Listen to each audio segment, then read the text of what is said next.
السلام علیکم ورحمۃ اللہ وبرکاتہ۔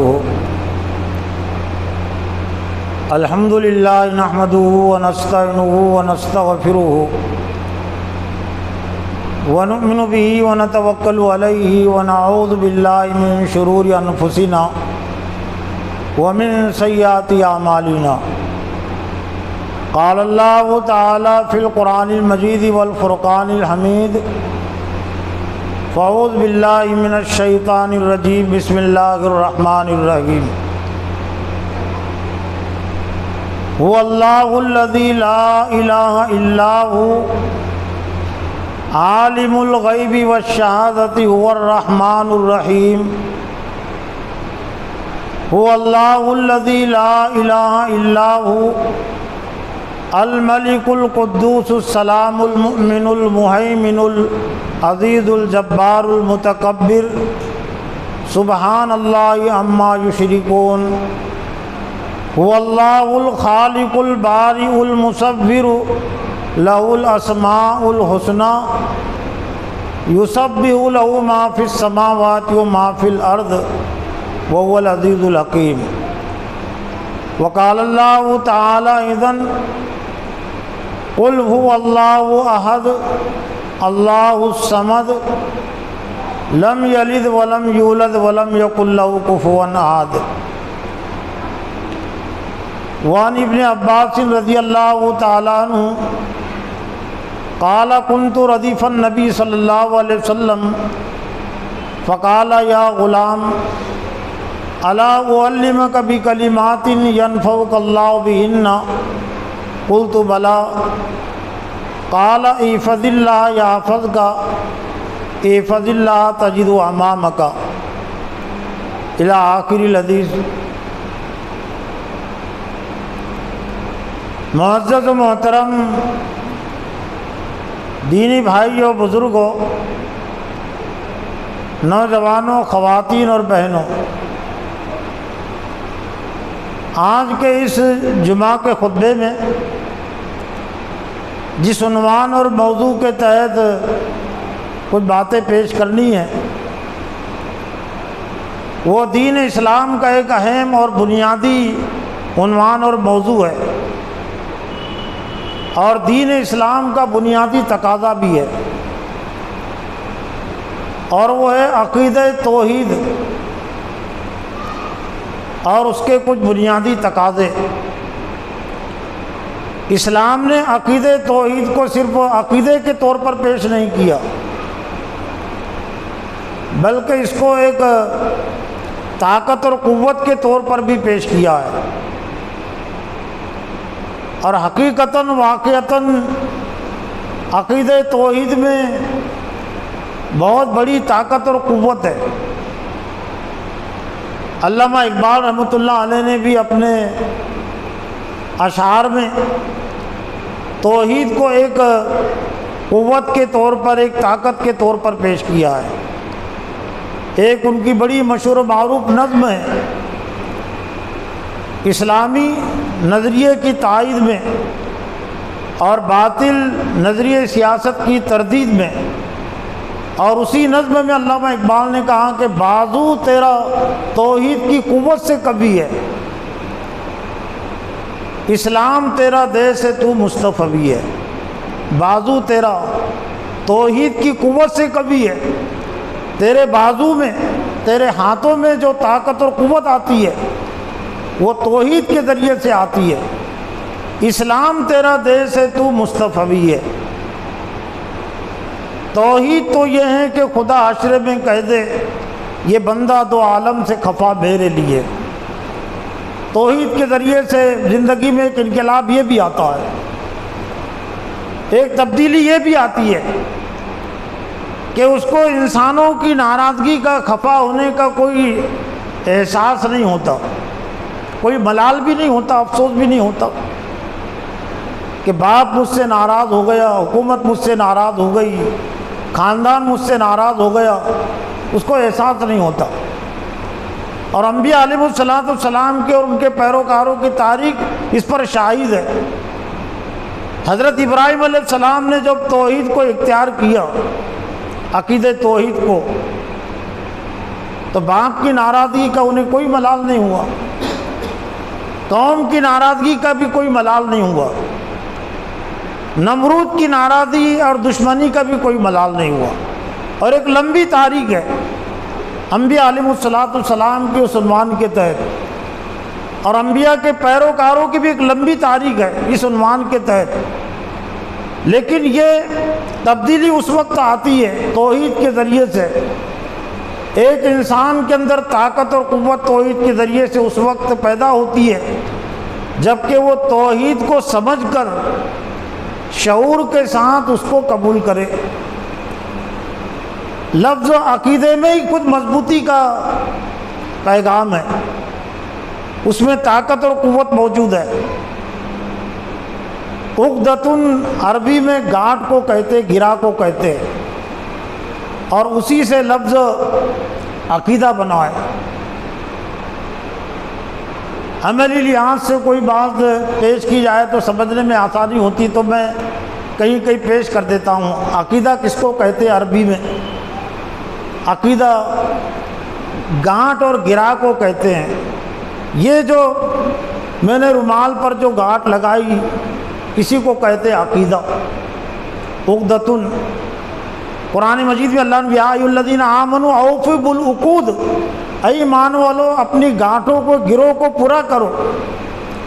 جو گانٹھ تم نے اللہ سے لگائی ہے، اسلام سے لگائی ہے، باندھی ہے، اس گانٹھ کا لحاظ اور خیال کرو۔ عام طور سے نکاح کی مجلس کو بھی عقد کی مجلس اسی لیے کہتے ہیں کہ نکاح کے ذریعے سے بھی میاں بیوی کے اندر ایک رشتہ وجود میں آتا ہے، ایک رشتہ بنتا ہے کہ بیوی کی حیثیت سے کچھ ذمہ داریاں قبول کرتی ہے، شوہر کی حیثیت سے کچھ ذمہ داریاں قبول کرتا ہے۔ لیکن میاں بیوی کے رشتے کی جو گانٹھ ہے یہ تو ٹوٹ سکتی ہے، اسلام نے اس کی اجازت بھی ہے ضرورت پڑنے پر، لیکن ایک انسان اللہ سے جو گانٹھ لگاتا ہے، جو گانٹھ باندھتا ہے، اس کے ٹوٹنے کا کوئی سوال نہیں، وہ ٹوٹ نہیں سکتی۔ اس لیے اگر کوئی اسلام سے مرتد ہو جائے تو اس کی سزا قتل ہے۔ زور زبردستی اسلام نے نہیں کیا، لیکن جب وہ اسلام میں داخل ہو گیا، اللہ کی بندگی کا عہد اور اقرار اس نے کر لیا، تب اس کے لیے ضروری کہ اس پر قائم رہے، وہ اس کو مذاق نہ بنائے۔ اس لیے مرتد ہونے کی اجازت نہیں ہے۔ اسلامی نظام اسلامی خلاف ادا کرو تو اس کے لیے سزا ہے، لیکن گانٹھ کی حقیقت اور گانٹھ کی تاثیر یہ ہے کہ جس حصے میں گانٹھ لگتی ہے اس جگہ کی طاقت اور قوت بڑھ جاتی ہے۔ گانٹھ لگنے کے بعد اس رسی کو اگر کوئی کھینچ کر توڑنے کی کوشش کرے گا یا اس رومال کو کوئی توڑنے کی کوشش کرے گا تو یہ رومال گانٹھ کے بازو سے تو ٹوٹ سکتا ہے، رسی گانٹھ کے بازو سے تو ٹوٹ سکتی ہے، لیکن گانٹھ کی جگہ سے نہیں ٹوٹ سکتی۔ یہ رومال بھی گانٹھ کی جگہ سے نہیں ٹوٹ سکتا۔ کیوں نہیں ٹوٹ سکتا؟ یہاں اس کی طاقت اور قوت 3 گنا بڑھ گئی۔ بازو میں اس کی طاقت، اس کی جہاں پر گرا نہیں لگی وہاں طاقت اور قوت تو کم ہے، لیکن جس جگہ پر گانٹھ لگ گئی وہاں طاقت اور قوت بڑھ جاتی ہے۔ یہی حال ہے انبیاء علیہ السلام کا، انبیاء کے پیروکاروں کا، اور اسلامی تاریخ اور تحریک کا۔ جن افراد نے بھی اسلام سے اپنی گانٹھ لگائی ہے، صحیح عقیدہ قبول کیا ہے، تو لوگوں نے اس عقیدے سے ان کو ہٹانے کی کوشش کی ہے، لیکن وہ ہٹ نہیں سکے۔ حضرت خباب بن ارت، حضرت بلال نے بھی یہی عقیدہ قبول کیا تھا، جبکہ ان کی زندگی کا ایک حصہ کفر اور شرک میں گزرا تھا، اور معاشرتی لحاظ سے بھی بہت زیادہ معزز نہیں شمار ہوتے تھے، بڑے شمار نہیں ہوتے تھے، غلام قسم کے افراد تھے حضرت خباب بن ارت اور حضرت بلال رضی اللہ تعالیٰ عنہ۔ حضرت بلال تو حبشے کے رہنے والے تھے، مقامی بھی نہیں تھے، غیر مقامی تھے، لیکن جب انہوں نے عقیدے توحید کو قبول کیا تو ان کی زندگی میں کتنی بڑی طاقت اور قوت پیدا ہو گئی ابو جہل نے، ابو لہب نے اور سرداران مکہ نے اس عقیدے کو کمزور کرنے کی کوشش کی، توڑنے کی کوشش کی، تو وہ توڑنے میں کامیاب نہیں ہو سکے۔ ہاں، بہت سارے اہل ایمان کے سر تن سے جدا ہوئے، ان کے سر الگ کر دیے گئے، لیکن لا الہ الا اللہ محمد رسول اللہ کا جو عقیدہ انہوں نے قبول کیا تھا، جو اللہ کو ایک معبود کی حیثیت سے، مالک کی حیثیت سے، فرما روا کی حیثیت سے، رب الناس رب العالمین کی حیثیت سے قبول کیا تھا، اس میں کوئی کمزوری واقع نہیں ہوئی، یعنی گویا انہوں نے جانیں دے دی لیکن ایمان کو انہوں نے اپنے سے جدا نہیں کیا۔ یہی عقید توحید کی دراصل بنیاد ہے۔ لیکن علامہ اقبال نے ایک دوسرے شعر کے ذریعے سے اس سلسلے میں امت مسلمہ کا جو طرز عمل ہے، جو کمزوری ہے، اس کو بھی واضح کیا ہے کہ زندہ قوت تھی جہاں میں توحید کبھی اس دنیا میں امت مسلمہ کی جو زندہ طاقت تھی توحید کے ذریعے سے، آج کیا ہے، فقط ایک مسئلہ علم کلام، ایک بحث و مباحثے کا ایک عنوان ہے کہ توحید کیا ہے، کیا نہیں ہے، شرک کیا ہے۔ یہ زندہ قوت تھی جہاں میں، یہی توحید کبھی امت مسلمہ کی زندہ طاقت اور قوت تھی، لیکن اب یہ ایک مسئلہ علم کلام ہو گیا۔ دنیا کی مثال کے ذریعے سے بھی سمجھ سکتے ہیں، حالانکہ یہ مثالیں کوئی معیاری مثالیں نہیں کہی جا سکتی ہیں، لیکن احساس کے لیے، سمجھنے کے لیے کہ کوئی، حالانکہ انسان کو جو طاقت اور قوت ہے وہ بہت تھوڑی طاقت اور کمزور ہے انسان اللہ کے مقابلے میں، لیکن پھر بھی اگر اس دنیا میں کچھ لوگ بڑوں سے اپنا رشتہ اور تعلق جوڑتے ہیں، وہ بھی اپنے آپ کو بڑا سمجھتے ہیں، وہ بھی اپنے آپ کو طاقتور محسوس کرتے ہیں۔ کوئی اگر تعلقے کا آمدار ہے، آمدار سے اس نے اپنا تعلق اور رشتہ جوڑ لیا، وہ سمجھتا ہے کہ میرے اندر بڑی طاقت اور قوت آ گئی۔ ایم پی سے اپنا رشتہ اور تعلق اس نے جوڑ لیا تو وہ اس سے زیادہ اپنے آپ کو طاقتور سمجھتا ہے، اور ملک کے بادشاہ سے، وزیر اعظم سے اگر اس کا تعلق اور رشتہ جڑ گیا تو وہ اپنے آپ کو اور زیادہ طاقتور سمجھتا ہے، مضبوط سمجھتا ہے، نڈر ہو جاتا ہے۔ اس کو آمدار سے تعلق میں اسے کوئی زیادہ خوف نہیں ہوتا،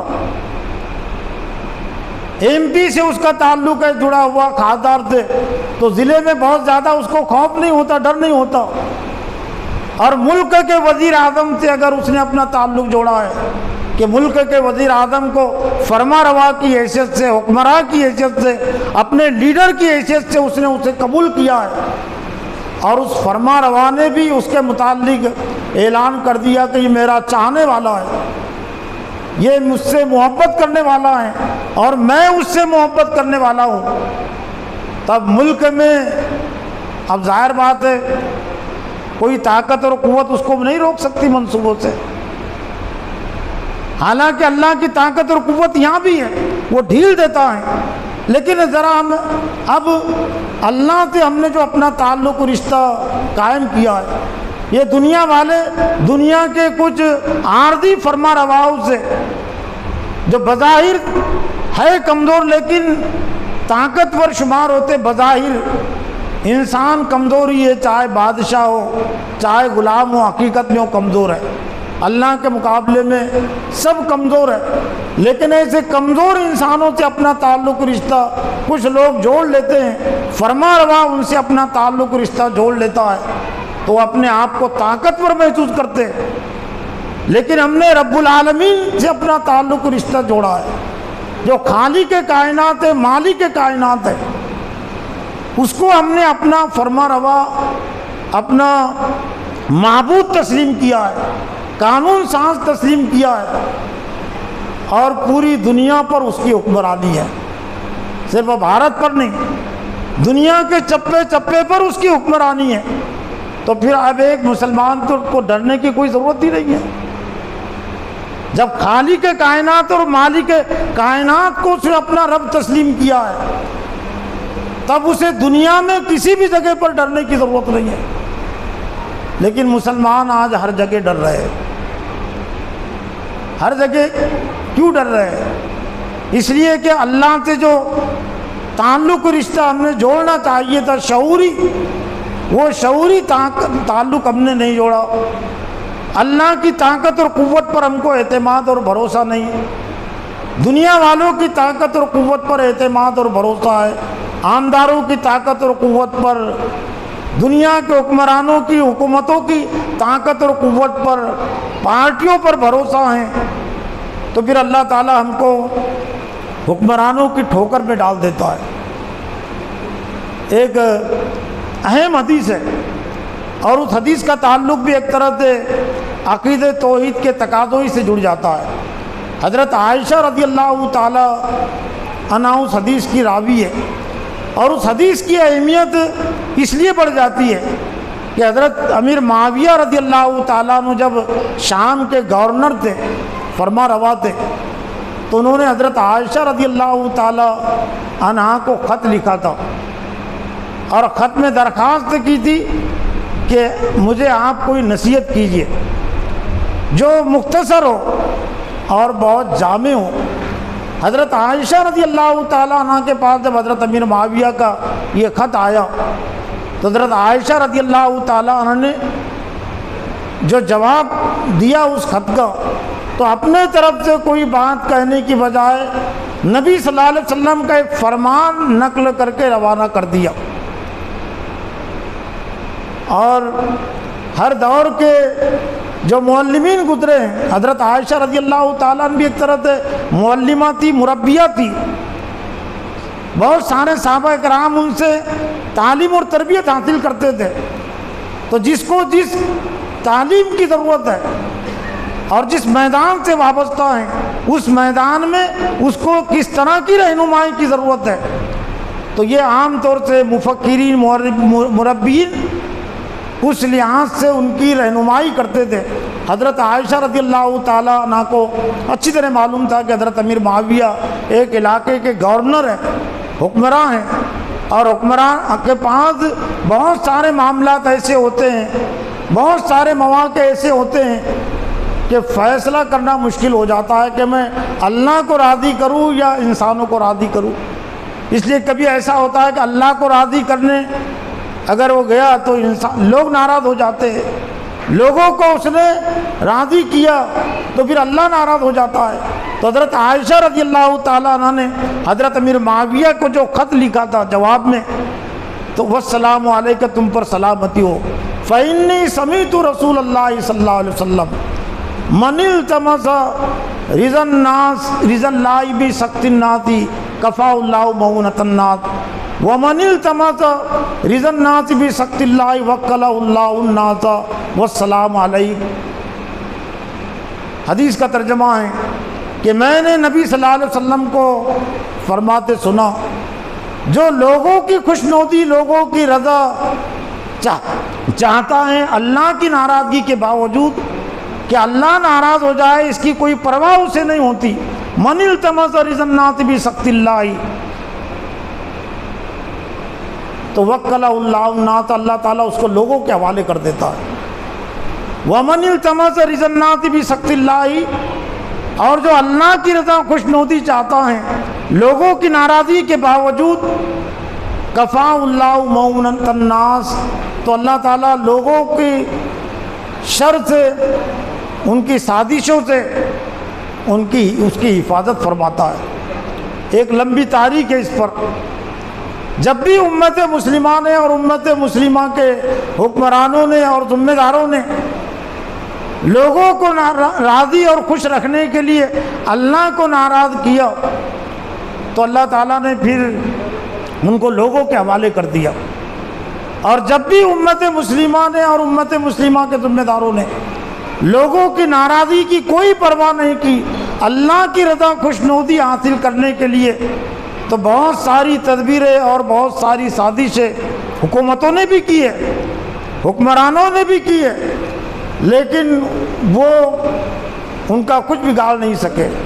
موجودہ حالات بھی دنیا کے اسی کی ترجمانی کرتے ہیں۔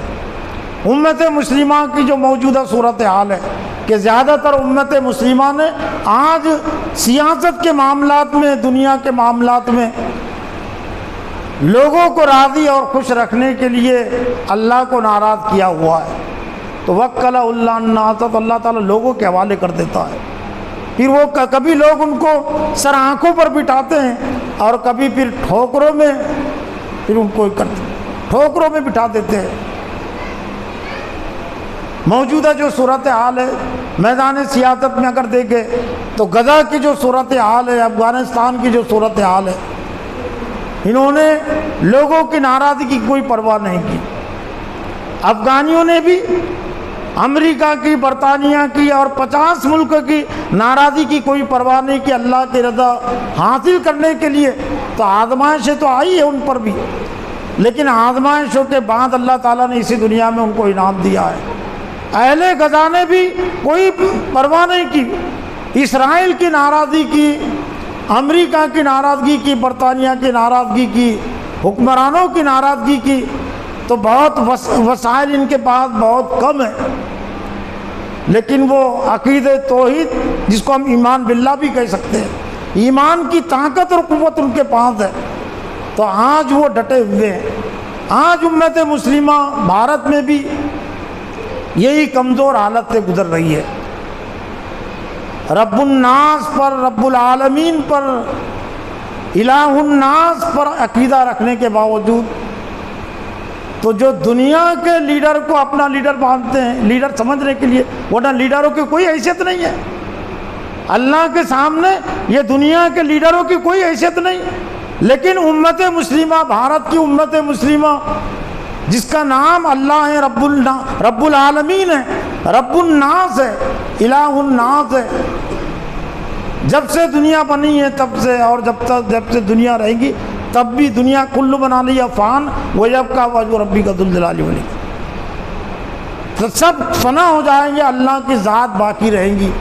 تو ایسی ذات کو ماننے والے کیا کبھی کمزور پڑ سکتے ہیں؟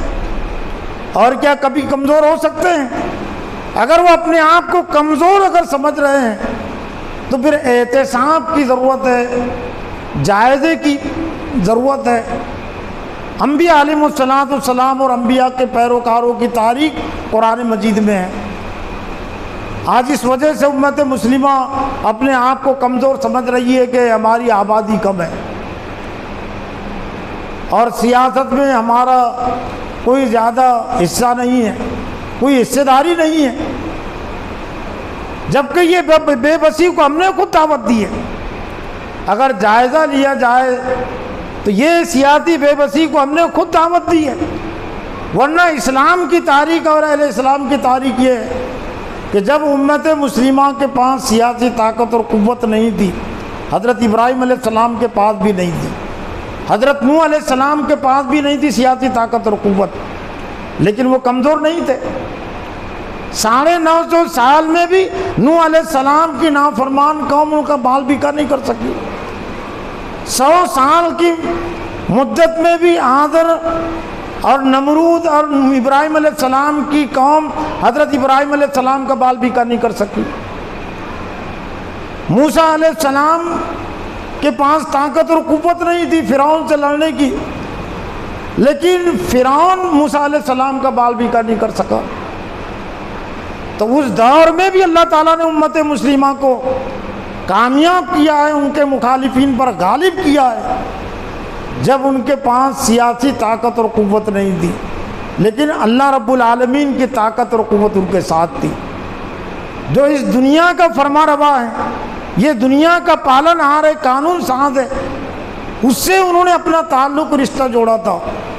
اور ایک دوسرا پہلو یہ بھی ہے کہ جب امت مسلمہ نے اللہ سے اپنا تعلق و رشتہ کمزور کر لیا، عقیدے کو کمزور کر لیا، تو یہ دنیا کی حکومتیں اور دنیا کی حکمرانی ان کو نہیں بچا سکی، ان کو مضبوط نہیں کر سکی۔ دنیا کی تاریخ اس پر بھی شاہد ہے۔ جس طرح سے دنیا کی تاریخ ہمارے مغلوبیت کے دور میں سیاسی طاقت اور قوت کے بعد ہمارا ایک روشن ماضی ہمارے سامنے پیش کرتی ہے، کامیاب ماضی ہمارے سامنے پیش کرتی ہے، قرآن کی تاریخ، انبیاء کی تاریخ۔ تو یہی تاریخ ہمارے سامنے ہمارا تاریخ ماضی، تاریخ کہتے اندھیرے کا ماضی پیش کرتی ہے۔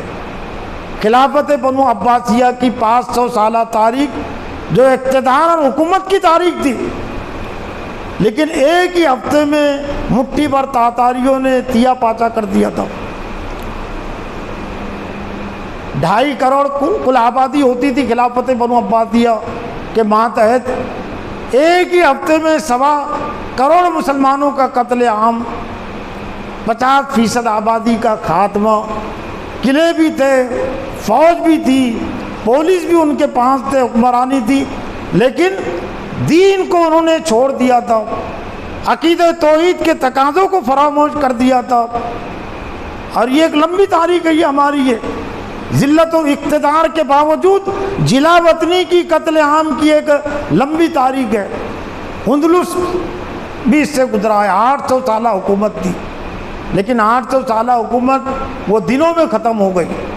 اور جس ملک میں ہم رہتے ہیں یہاں بھی ہماری ایک لمبی تاریخ ہے اقتدار اور حکومت کی، دکن میں بھی ایک لمبی تاریخ ہے اقتدار اور حکومت کی، لیکن اللہ سے ہمارا رشتہ اور تعلق جب ٹوٹا، ہم نے اللہ کے علاوہ جب دوسروں کو فرما روا مان لیا، مسلمان حکمرانوں کو قانون ساز مان لیا، ان کو بڑا سمجھ لیا، اذان کے پیغام کو نظر انداز کر دیا، اللہ اکبر کو جب نظر انداز کیا ہم نے، اللہ سے بڑا کوئی نہیں، لیکن جب اس کو نظر انداز کیا، بادشاہوں کو بڑا مان لیا، حکمرانوں کو بڑا مان لیا، تو پھر اللہ تعالیٰ نے اسی دنیا میں ناکام کیا ہے۔ جو آیتیں میں نے پڑھی تھی شروع سورہ حشر کی آخر کی 3 آیتیں، اور ان آیتوں میں ایک طرح سے اللہ کی 20 اہم صفات ہے۔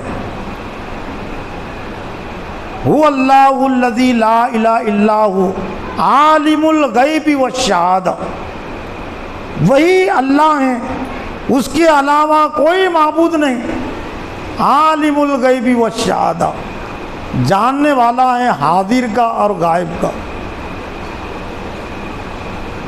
جنہیں عارضی لیڈروں کو، حکمرانوں کو مان کر بہت سارے مسلمان اپنے آپ کو مضبوط سمجھتے، طاقتور سمجھتے ہیں، تو ان کے اندر یہ صفت نہیں ہے نا، عالم الغیب والشہادہ نہیں ہے نا، وہ جو کچھ موجود ہے اسی کو دیکھ سکتے ہیں، لیکن اس کے باوجود بھی ان کے اندر طاقت اور قوت آ جاتی ہے۔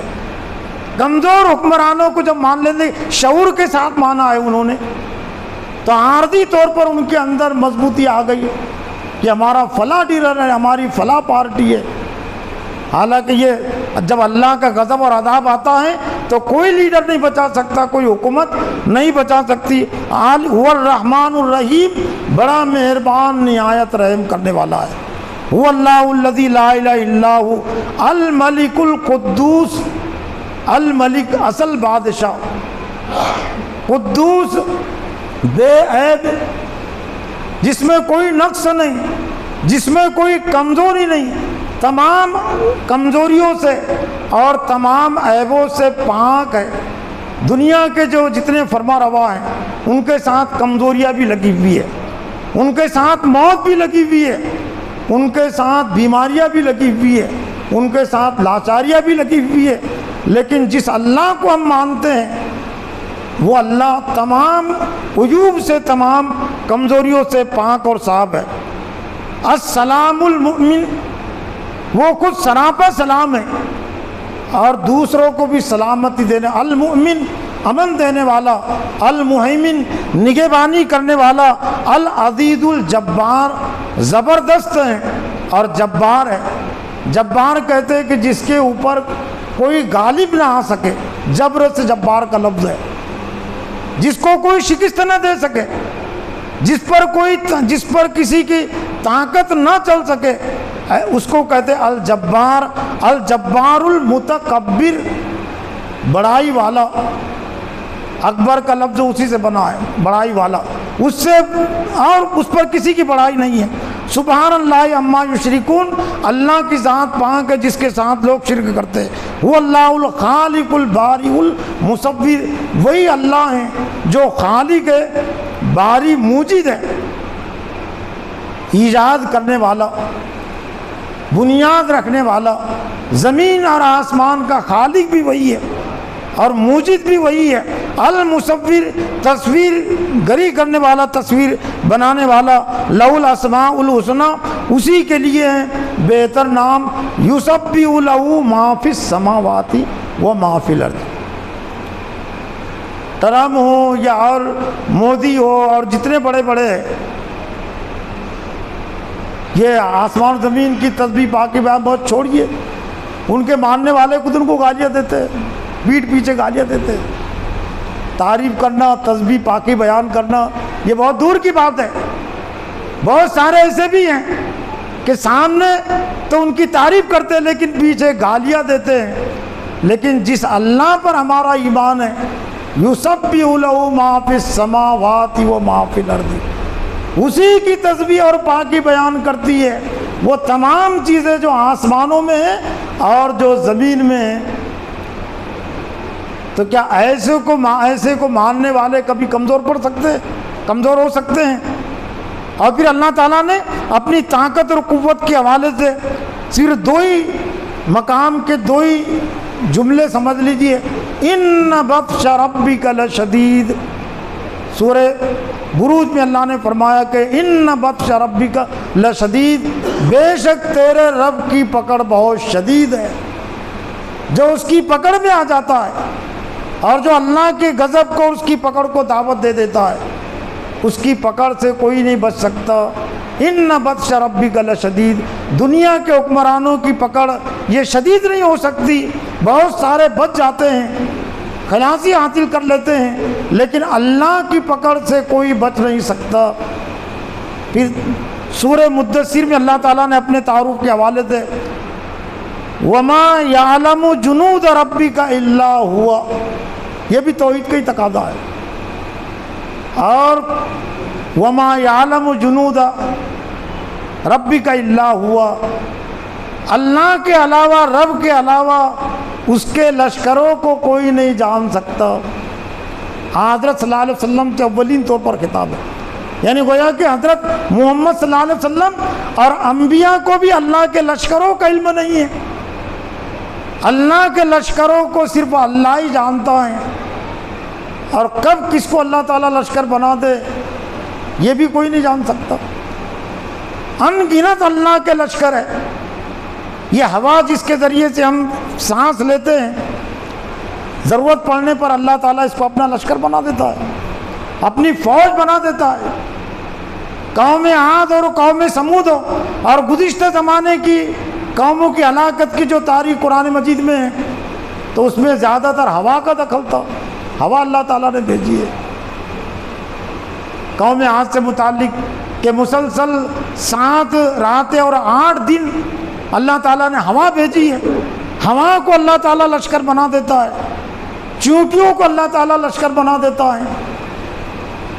جوبے اور کھٹمل کی کیا حیثیت، اب ہو سکتا ہے موجودہ دور میں لوگ اس کو نہیں جانتے ہو، چھوٹی چیز ہوتی، جوبے کپڑوں میں ہوتی تھی پہلے، پرانی عمر کے، بڑی عمر کے لوگ اس کو جانتے ہوں گے۔ کھٹمل بھی پہلے کپڑوں میں ہوتے تھے، بستروں میں کاٹتے تھے۔ وہ پڑھ لیجیے فرعون پر جو اللہ تعالیٰ کے عذابات آئے، وہ غرق کرنے کا عذاب تو آخری عذاب تھا، اس سے پہلے اللہ تعالیٰ نے جوبوں کے ذریعے سے، کھٹملوں کے ذریعے سے، مینڈکوں کے ذریعے سے عذاب دیا۔ مینڈک بھی اللہ تعالیٰ کا لشکر بن جاتا ہے، کھٹمل اور جوبے بھی اللہ تعالیٰ کا لشکر بن جاتے ہیں۔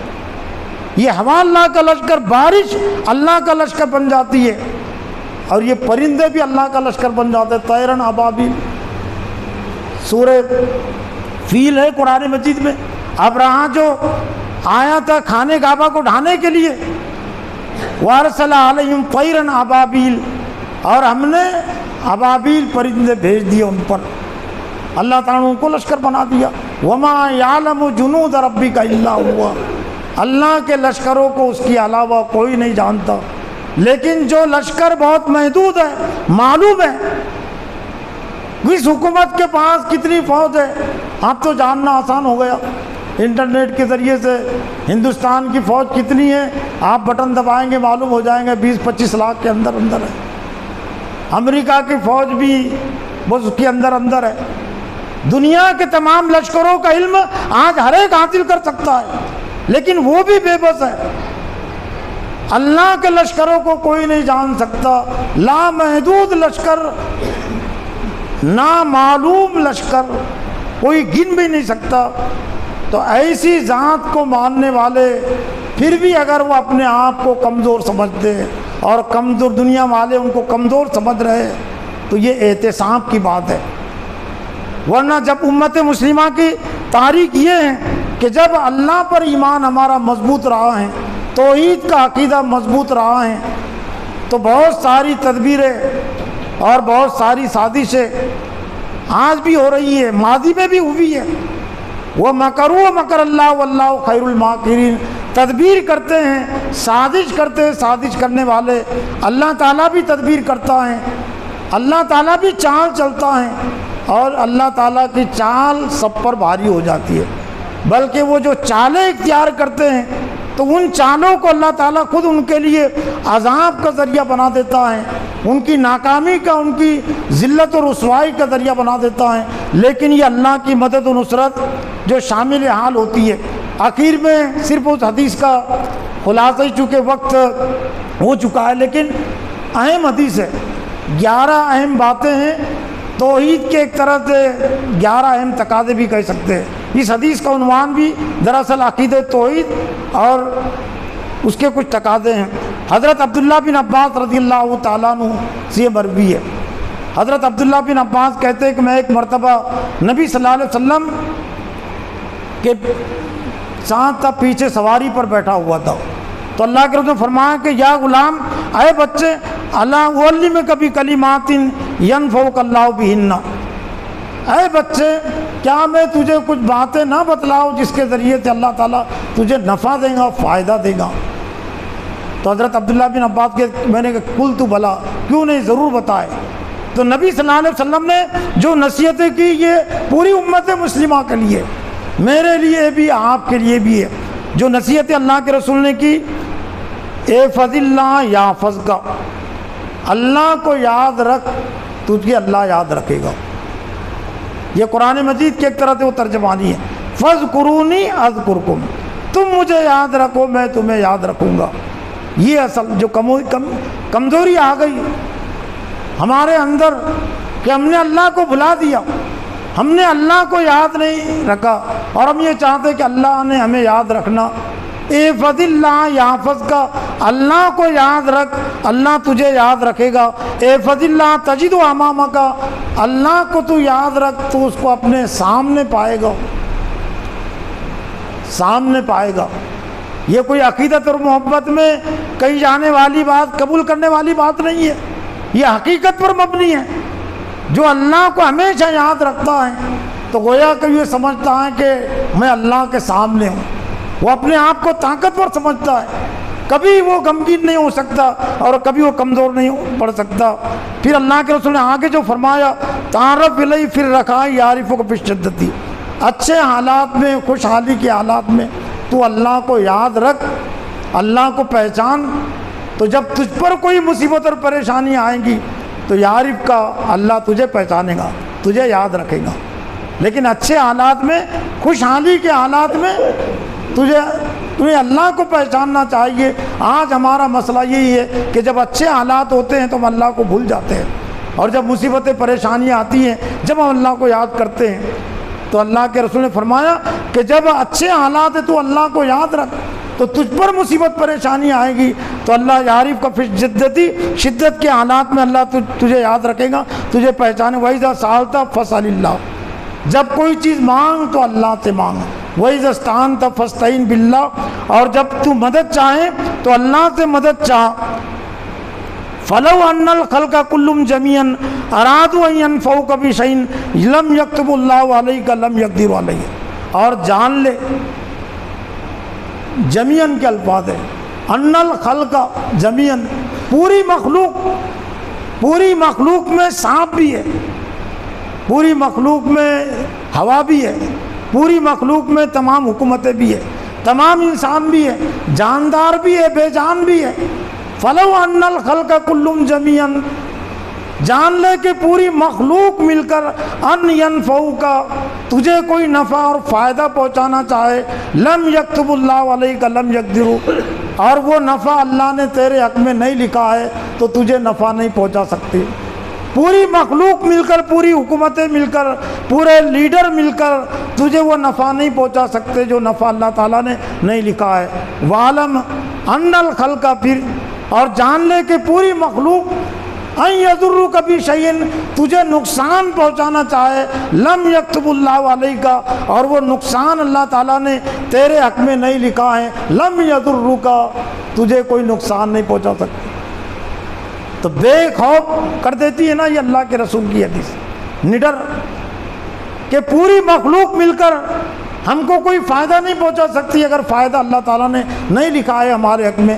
پوری مخلوق مل کر یہ حکومت، یہ حکومت تو کچھ بھی نہیں ہے، بہت چھوٹی چیز ہے بھارت کی حکومت، لیکن پوری دنیا کی حکومتیں مل کر، دنیا کی تمام نقصان دینے والی چیزیں مل کر نقصان پہنچانا چاہے لیکن اللہ نے نہیں لکھا تو نہیں پہنچا سکتی، فائدہ پہنچانا چاہے تو فائدہ نہیں پہنچا سکتی۔ اور پھر اللہ کے آگے اللہ نے فرمایا کہ وَعْلَمْ أَنَّ فِي الصَّبْرِ عَلَىٰ مَا تَكْرَهُ خَيْرًا كَثِيرًا، اور جان لے کہ صبر میں، جو صبر کرنا جس میں تجھے ناگوار معلوم ہوتا ہے، برداشت کرنا، ہمت رکھنا برے حالات میں تو ذرا مشکل معلوم، لیکن خیرن کثیرہ، اس میں تیرے لیے بہت بہتری ہے۔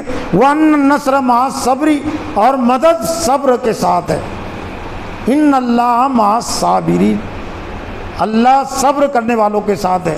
ان اللہ یحب الصابرین، بے شک اللہ تعالیٰ صبر کے دو معنی ہوتے ہیں اردو میں، برداشت کرنا دین اور ایمان کی خاطر آنے والی تکلیفوں کو، اور دین اور ایمان پر قائم رہنے کے لیے اپنے اندر ہمت پیدا کرنا، جرأت پیدا کرنا، یہ بھی صبر کا لازمی حصہ ہے۔ وَأَنَّ النَّصْرَ مَعَ الصَّبْرِ، اور بے شک مدد صبر کے ساتھ ہے۔ وَأَنَّ الْفَرْجَ مَعَ الْكَرْبِ، اور چھٹکارا جو ہے مصیبت اور پریشانیوں سے نکلنے کی جو بات ہے وہ تنگیوں کے ساتھ ہے۔ وَأَنَّ مَعَ الْعُسْرِ يُسْرًا، اور حدیث کا جو آخری جملہ ہے، ایک طرح سے یہ سورہ نشرہ میں 2 مرتبہ اللہ تعالیٰ اِنَّ مَعَ الْعُسْرِ يُسْرًا فَإِنَّ مَعَ الْعُسْرِ يُسْرًا، بے شک تنگی کے ساتھ آسانی ہے، بے شک تنگی کے ساتھ آسانی ہے۔ دین اور ایمان کی خاطر اگر وہ تنگی آتی ہے تو اس کے ساتھ اللہ تعالیٰ نے آسانی رکھی ہے۔ تو محترم حضرات، ضرورت اس بات کی ہے کہ عقیدہ توحید جس کو ہم نے قبول کیا ہے، اس کی ہم طاقت اور قوت کو ہم محسوس کریں، سمجھیں، اور اپنے اندر عقیدہ توحید کی طاقت اور قوت پیدا کرنے کی کوشش کرے، اور اس کے جو بنیادی تقاضے ہیں ان تقاضوں کو ہم پورا کریں۔ اور عقیدہ توحید سے جو چیزیں ٹکراتی ہے، شرک بھی اس سے ٹکراتا ہے، کمزوری اس سے ٹکراتی ہے، بزدلی اس سے ٹکراتی ہے، بے ہمتی عقیدہ توحید سے ٹکراتی ہے۔ مسلمان کبھی بے ہمت نہیں ہو سکتا، کبھی بزدل نہیں ہو سکتا، کبھی کمزور نہیں ہو سکتا، اور کبھی وہ جھوٹا بھی نہیں ہو سکتا، دھوکے باز بھی نہیں ہو سکتا۔ تو توحید سے جو چیزیں ٹکرانے والی ہے ان تمام چیزوں سے ہم اپنا رشتہ اور تعلق توڑے، اور توحید کو جو چیزیں مضبوط کرنے والی ہے ہم ان چیزوں سے اپنا رشتہ اور تعلق جوڑے۔ اللہ سے دعا ہے کہ اللہ تعالیٰ مجھے اور آپ کو بھی عقیدہ توحید کی اہمیت، اس کی طاقت اور قوت کو محسوس کرنے، اپنے اندر پیدا کرنے کی توفیق عطا فرمائے، شرک سے اور شرک کی تمام قسموں سے بچنے کی توفیق عطا فرمائے۔ وآخر دعوانا الحمد للہ رب العالمین۔